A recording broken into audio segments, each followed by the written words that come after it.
As a young Christian man, this society makes it very difficult to keep God's commandments. Waiting for marriage is very difficult in this lust-filled society. And even if you do decide to wait for marriage, you become more vulnerable to the hub. Now, my typical advice for quitting this bad habit is define who you want to be 10 years from now, right? Write on a list of the type of person you want to be, right? Write 3 goals that will lead you, that if you follow those for the next 10 years, they will get you to become that person. And then you draw up a routine that's surrounded around those 3 goals. And if you follow that routine, you're going to hit those 3 goals, which will turn you into the man you want to be in 10 years. And then you just follow that routine meticulously.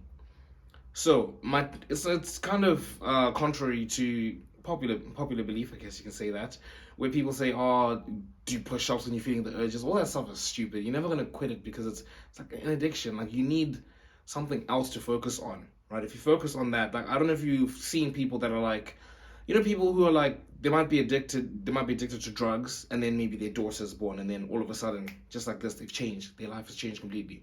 Or people who were like born again Christians, like all of a sudden they just like God just starts working in them and they just become a full-fledged Christian and they leave their life behind. They leave alcohol completely. I know my dad did that. It was just amazing to see. Like they just leave it. And that's like a similar thing I'm trying to like tap into here.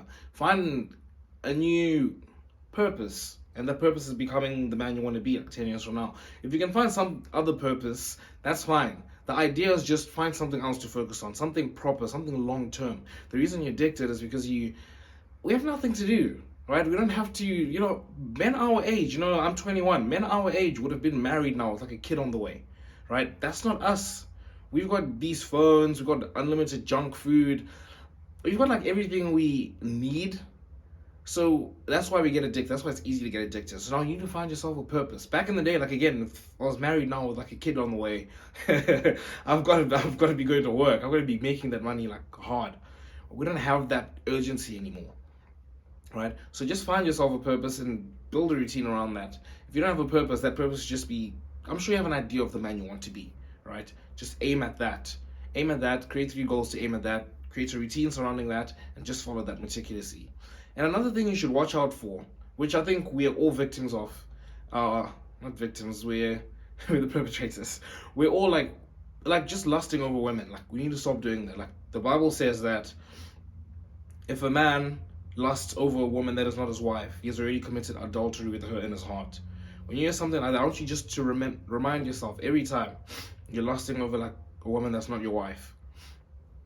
You should cut that out. That definitely obviously like feeds into your addiction. And yeah, that's basically all the advice I have to give to you. It's nothing crazy. Just find a new purpose. It's basically if I can sum up this video. I have a podcast, by the way, a Christian podcast. I'm going to be uploading once a week. Make sure you subscribe to that. The link should be in the description. Yeah, it's just like a Bible study thing. I think it's pretty cool having like a men's Bible study where we just read through books. Right now I think I'm reading through Ephesians or something like that.